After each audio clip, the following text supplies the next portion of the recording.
Today is September 26th.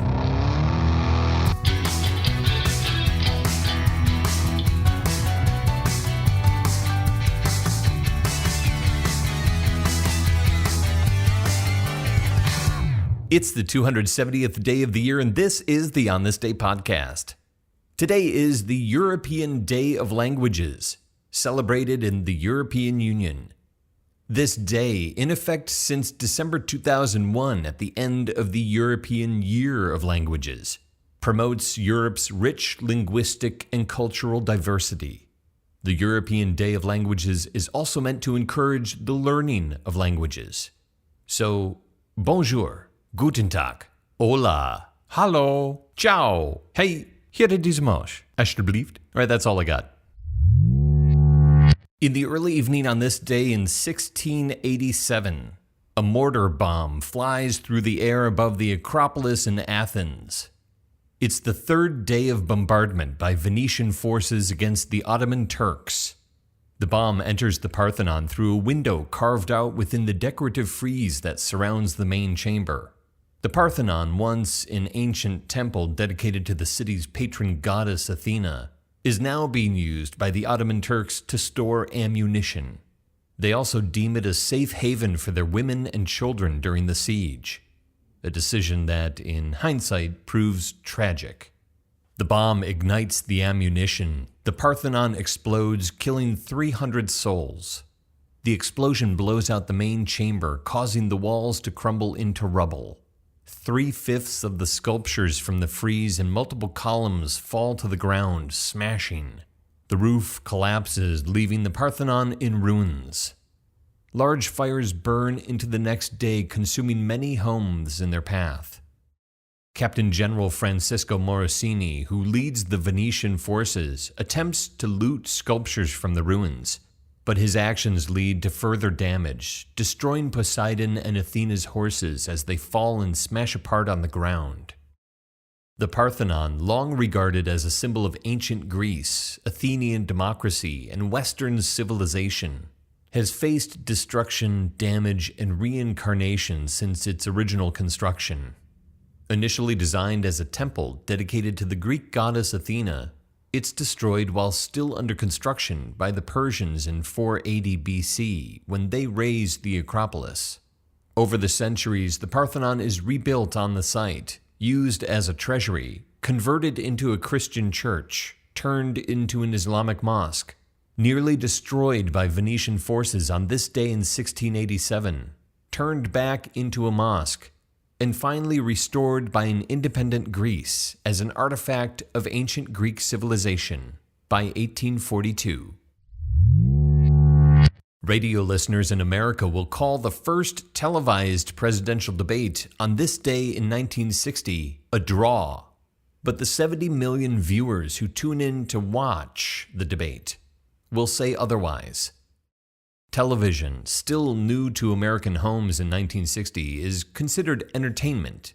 Politicians haven't fully figured out how to interact with the public through this intimate medium. And presidential contenders Senator John F. Kennedy and Vice President Richard M. Nixon are no different. Kennedy's aide and speechwriter Ted Sorensen will later tell Time magazine, quote, "We knew the first televised debate was important, but we had no idea how important it was going to turn out."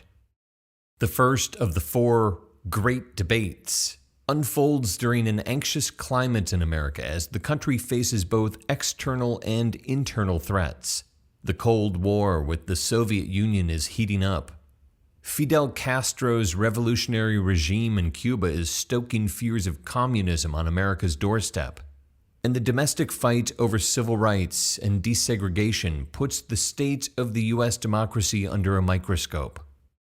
Voters are looking for strong leadership during these tough times, and the candidates for president couldn't be more different from each other. By the end of the first debate, one candidate rises and the other falls. Nixon, coming off a strong summer of campaigning, is ahead in the polls. The seasoned political veteran has spent the past 8 years one heartbeat away from the presidency. His prior congressional career distinguished. In a nutshell, he's more than qualified. In contrast, Kennedy is young, charismatic, and he has the experience of one single unremarkable term in the Senate and a short tenure in the House of Representatives. Lacking foreign policy experience, he's also disadvantaged by being the first Catholic to run for president. The election is close, very close. In fact, it's the closest election since 1916. Kennedy just barely wins the popular vote by a margin of 49.7% to Nixon's 49.5%. Polling reveals that more than half the voters were influenced by the televised Great Debates, in particular, the first one.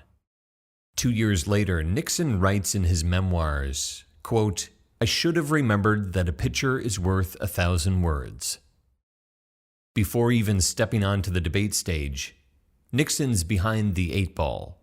The previous month, negative advertising hurts him. He later injures his knee, developing an infection, landing him in the hospital for 2 weeks. Upon discharge, he's 20 pounds underweight, frail, and gaunt. Prior to the debate, he suffers a bout of the flu and arrives at the CBS broadcasting facility with a low-grade fever, looking haggard. In contrast, Kennedy is tan and healthy-looking. He spent the weekend before in a hotel, resting up and practicing for the debate. Surprisingly, the candidates are evenly matched in substance, presenting similar agendas. But the visual power of television gives Kennedy the edge. He nails the debate. He looks good, pops on screen, and speaks directly into the camera to the American public. A sweaty Nixon wearing gray blends into the background and appears ashen. He addresses the reporters gathered in the room, avoiding eye contact with the camera. The viewers at home interpret this as shifty. This is damaging to the man who comes to be known as Tricky Dick. 3 more debates follow, but Nixon has already lost. There are no second chances to make a first impression. The first televised presidential debate, airing on this day in 1960, marks a pivotal turning point for American politics.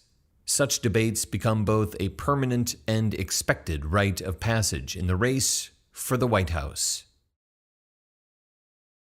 There are 96 days left in the year.